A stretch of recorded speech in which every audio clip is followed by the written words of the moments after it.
12 anos. O que são 12 anos? É muito, é pouco? Depende. Para viver doente, 12 anos é muito tempo. Para viver, 12 anos é muito pouco. 12 anos. Hoje nós veremos duas histórias de 12 anos que se entrelaçam. E nós vamos aprender com essas histórias. Olá, seja bem-vindo, aqui nós estudamos a Bíblia. O que estamos fazendo aqui, se você está chegando agora ou nos acompanha há pouco tempo, é ler a Bíblia Sagrada de forma sequencial, ou seja, nós não estamos pegando textos aqui e lá, nós estamos pegando um texto, um livro da Bíblia, capítulo 1, verso 1 e seguindo até o final. Nesse momento estamos em Lucas, já estudamos Mateus, Marcos, João, de ponta a ponta. E o nosso foco aqui, eu digo nosso porque é meu e seu também, né? É ler o texto tentando compreender a mensagem como o leitor original lá do século I entendeu.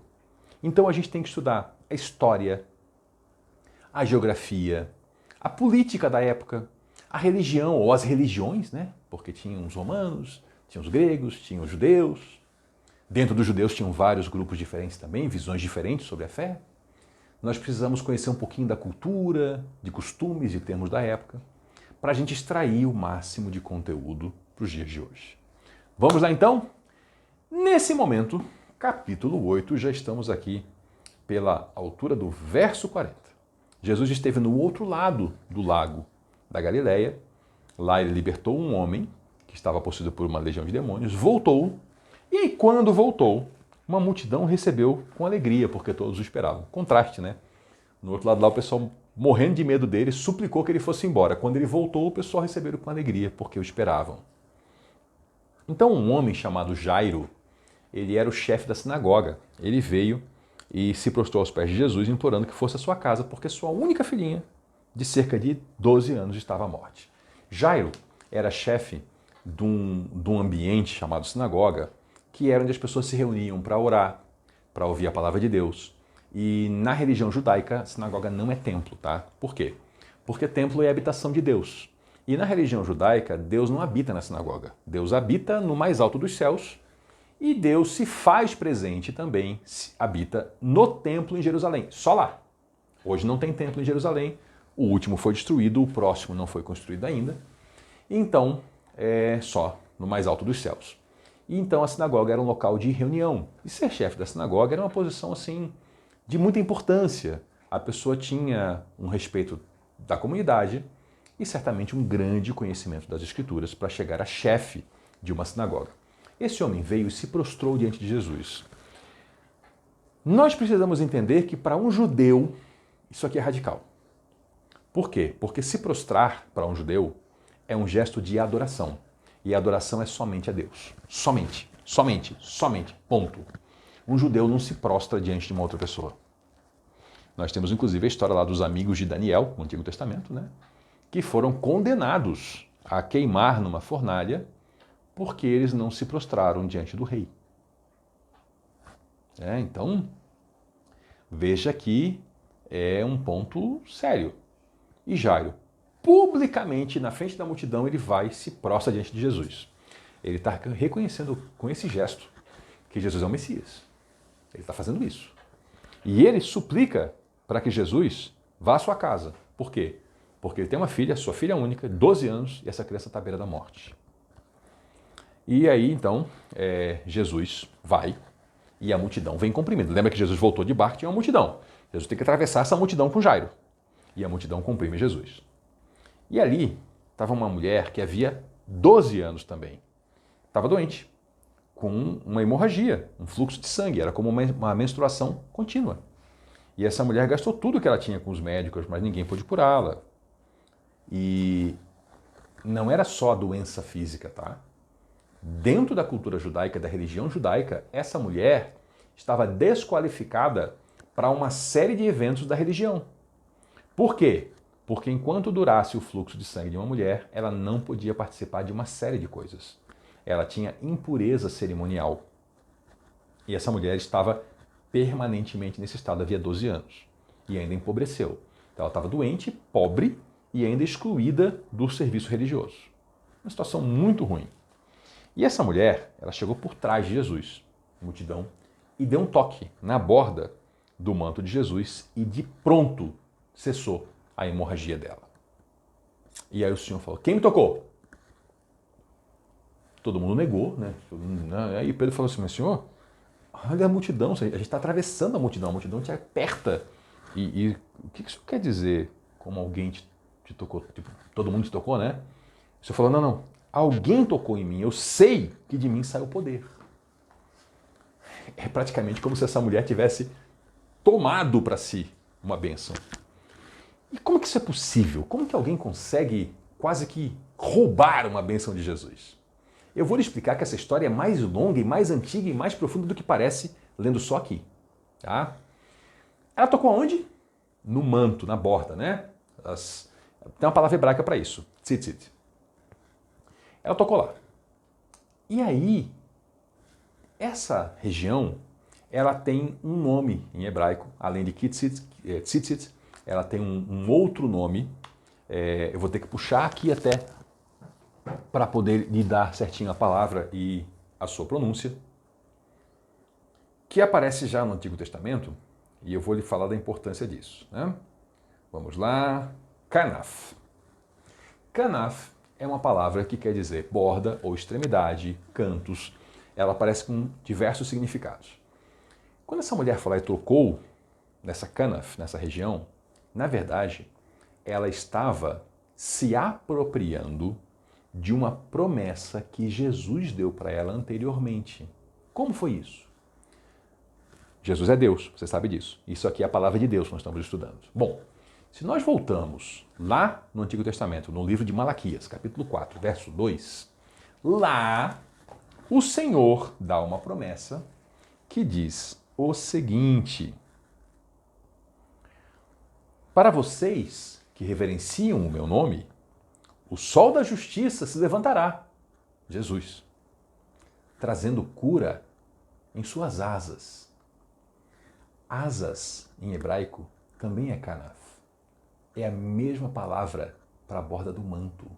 Essa mulher conhecia as Escrituras. Ela conhecia a promessa para aqueles que reverenciavam o nome do Senhor, que quando o sol da justiça chegasse, ele traria cura na borda do manto. Não foi simplesmente um toque aleatório ou simplesmente um gesto de eu acho que vai dar certo. Não! Ela sabia, tinha uma promessa de Deus. Deus falou lá por meio da boca do profeta Malaquias. Quando se levantar o sol da justiça, na borda do manto dele tem cura. E ela foi lá e falou, e eu vou lá pegar essa cura. E foi isso que ela fez, ela foi lá e pegou a cura dela, conforme prometida por Deus na sua palavra. E isso remonta a um tempo ainda mais antigo, nós vamos lá ver agora também em Números, lá no comecinho da Bíblia, escrito por Moisés, né? Então temos lá no comecinho, Gênesis, Êxodo, Levítico, Números, o quarto livro da Bíblia. Capítulo 15, no verso 37, fala assim, Deus está falando com Moisés lá no deserto. Gente, isso aqui é história antiga, hein? Isso aqui é história antiga.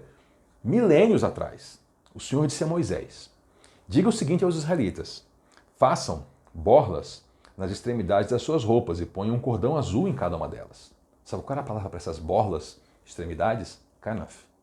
Que era a mesma palavra de asas, lá em Malaquias, que para nós em português veio como asas, né? E que é a mesma palavra para onde a mulher tocou em Jesus. Então isso era uma coisa que todo judeu devia usar, essas borlas com um cordão azul. E façam isso por todas as suas gerações. Era um mandamento perpétuo. Inclusive hoje você encontra judeus ortodoxos usando também essas mesmas borlas no manto. Quando virem essas borlas, vocês se lembrarão de todos os mandamentos do Senhor para que lhes obedeçam e não se desviem nem sigam as inclinações do seu coração e dos seus olhos. Não se prostituam, que é a prostituição no sentido ritualístico, que era adorar outros deuses. Assim vocês se lembrarão de obedecer a todos os meus mandamentos, e para o seu Deus vocês serão um povo consagrado. Eu sou o Senhor, o seu Deus, que os trouxe do Egito para ser o Deus de vocês. Eu sou o Senhor, o seu Deus. Isso foi instituído lá em Números, capítulo 15, versos 37 a 41. Malaquias 4:2, mais de 1000 anos depois, avisou, sabe essas borlas que todos nós aqui usamos? Pois é, quando vier o sol da justiça, nessa parte da roupa, ele vai trazer cura. Só que traduziram para a gente como asas. Por quê? Porque pode ser asa, pode ser canto do altar, pode ser tanta coisa. Isso aqui aparece na Bíblia em diversos contextos, né? Aparece, por exemplo, em Deuteronômio, né, quando vai falar de pássaro, né, aparece a mesma palavra. Por quê? Porque eles têm asas, né? Então, o canto do manto, o canto do altar, tudo isso aparece como essa mesma palavra, kanaf, né? E aí traduziram pra gente que não está errado dizer que só da justiça trará cura nas suas asas. Mas a mulher lá estava entendendo que era na borda do manto. Por quê? Porque ela era uma mulher judia em Israel que conhecia as escrituras. Então a gente está aqui também buscando conhecer para entender o que ela entendeu. Então essa mulher vem, vamos botar a história, né? Jairo está com Jesus, multidão apertando Jesus. A filhinha de Jairo de 12 anos está em casa morrendo. A mulher há 12 anos está doente, ela vem, toca na borda do manto de Jesus, fica curada na hora. Jesus indaga quem foi, o que foi, o que foi. E Pedro falou, como assim, senhor? Todo mundo está né? Multidão aqui, senhor. Ele falou, não, eu senti, saiu o poder de mim. E agora a gente entendeu como que essa mulher consegue tomar essa bênção para si. É porque foi prometido. É porque era a palavra de Deus. E ela creu na palavra de Deus. Por isso que saiu o poder de Jesus. A mulher cumprir esse gesto. E a mulher, vendo que não tinha como se esconder, não tinha como passar despercebida, ela foi lá e se prostrou aos pés de Jesus, igualzinho Jairo. Ela também reconheceu agora, publicamente, ela reconheceu que Jesus era o Messias. Primeiro ela reconheceu no coração dela, porque para ir lá tocar na borda do manto, para pegar a cura, é porque ela tinha certeza que aquele homem era o Messias. E agora ela se prostrou, reconhecendo para todo mundo, ó, eu creio nesse homem, que ele é o Messias. E na presença de todo o povo, ela contou por que ela tinha tocado nele e como foi curada instantaneamente. Ela contou para todo mundo, ela deu testemunho público na hora. Então ele disse, vá, a sua fé a curou, vá em paz. Para tudo, vamos falar de fé.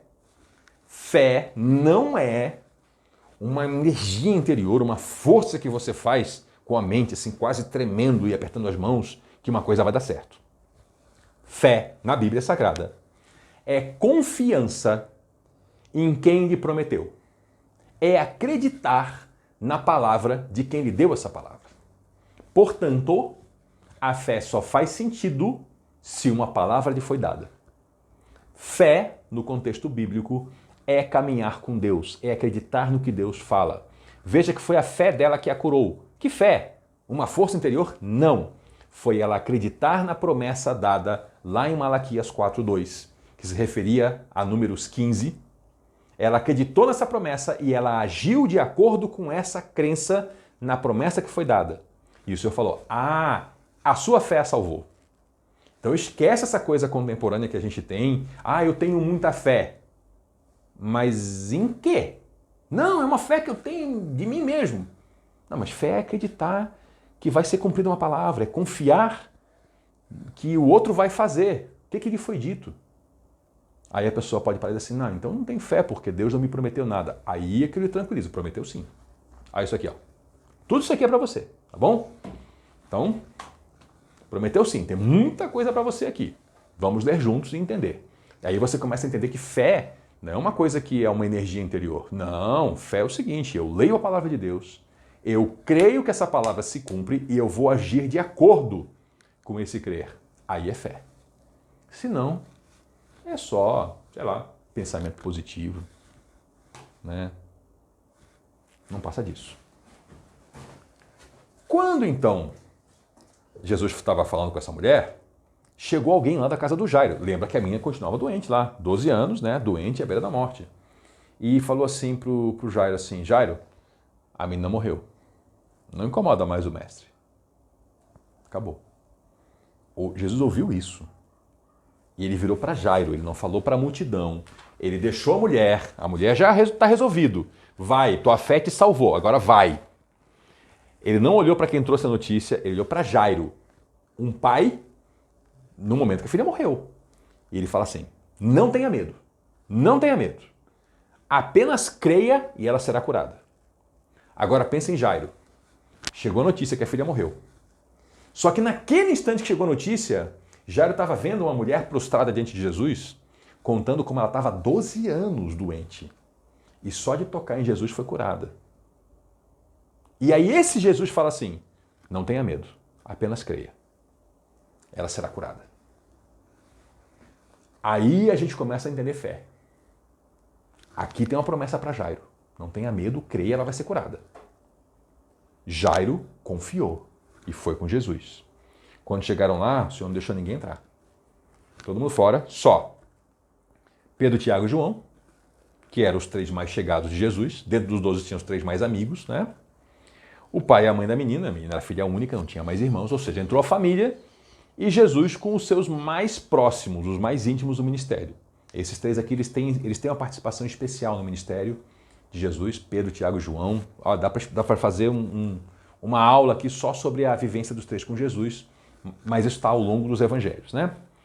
E aí, o povo estava lá se lamentando e chorando, né? E o Senhor falou, não chorem, ela não está morta, ela está dormindo. E aí, olha que doido, o povo estava chorando, começou a rir. O povo que estava chorando começou a rir. Começaram a rir de Jesus, porque ele disse que ela estava morta. Tinha-se, naquela época, ainda hoje em alguns lugares, as pessoas que choravam por profissão. Tem as carpideiras, né, por exemplo. E às vezes o luto, ele era mais cerimonial. Então o choro não era realmente, às vezes, um choro, né? Tanto que as pessoas, de chorando, passaram a rir dele. Ou seja, ali era muito mais um rito, né, do que realmente uma tristeza. Agora o pai e a mãe não, né? O pai e a mãe que perdem uma filha, aí a situação fica ruim. E o Senhor pegou a menina pela mão e falou assim, menina, levante-se. Imagina a menina, chegou a notícia para Jairo que a menina estava morta. Jesus chegou lá, o pessoal já chorando que a menina morreu. Jesus tira esse povo daqui, entra com os pais da menina, Pedro, Tiago e João, ele vai lá, pega a mão da menina e fala assim, menina, levanta. E aí o espírito da menina voltou a ela. A palavra espírito, tá? Tanto em grego quanto em hebraico, quer dizer vento. É a mesma palavra. A gente tem uma palavra para vento e outra para espírito. Em grego é pneuma, que é vento e é espírito, e em hebraico ruach, que é vento e é espírito. Então o sopro voltou nela. Sabe quando uma pessoa dá aquela respirada assim? Entrou o ar, entrou o espírito, entrou o sopro. Essa é a ideia dentro dos idiomas, né, do grego e do hebraico. E ela se levantou de imediato. Ela não foi só que ela respirou, ela ficou 100%, ela já se levantou. E aí Jesus ordenou que dessem de comer a menina. Ela está viva, né? Está viva, deve estar com fome, está há tempo sem comer, estava doente. Precisa de comida, deem comida para a menina não ficar com fome e não ficar doente de novo de fome agora, né? Para sentir assim, ó, está viva mesmo, tá? Não é fantasma, não é aparição, é uma criança viva. Está aqui em pé, deem comida para ela. E os pais ficaram maravilhados. Só que olha que interessante, Jesus ordenou que eles não contassem para ninguém. Não contem para ninguém. Conecta isso com o vídeo anterior que a gente viu, nas parábolas, Jesus falando que ele não queria que as pessoas de fora da multidão entendessem, que era só para os discípulos. As pessoas têm que ser discípulos para entender. Jesus não estava excluindo os de fora. Era quem quisesse ficar de fora ficava. E aqui ele fala para os pais da criança, não contem para ninguém. Isso aqui é para vocês, não é para sair espalhando. Jesus ele quer manter o segredo de quem ele era, por quê? Porque as pessoas entendiam muito errado o que era o Messias. Marcos explora isso com muito mais detalhes. Marcos mostra como as pessoas achavam que o Messias era um guerreiro, que era um novo Davi, que ia vir de espada na mão, que ia matar os romanos, que ia tomar o poder, ia trazer Israel para uma glória terrena.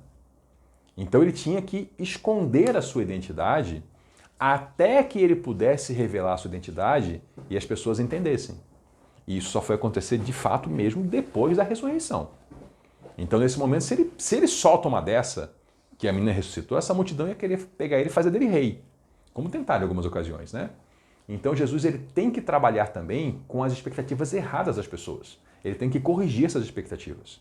Ele tem que mostrar para eles, então ele começa a explicar para eles que ele vai morrer, que ele vai ressuscitar. Tem prisão, tortura, morte e ressurreição. E o pessoal já queria ir direto para a glória. Só que antes da glória tem prisão, tortura, morte e ressurreição.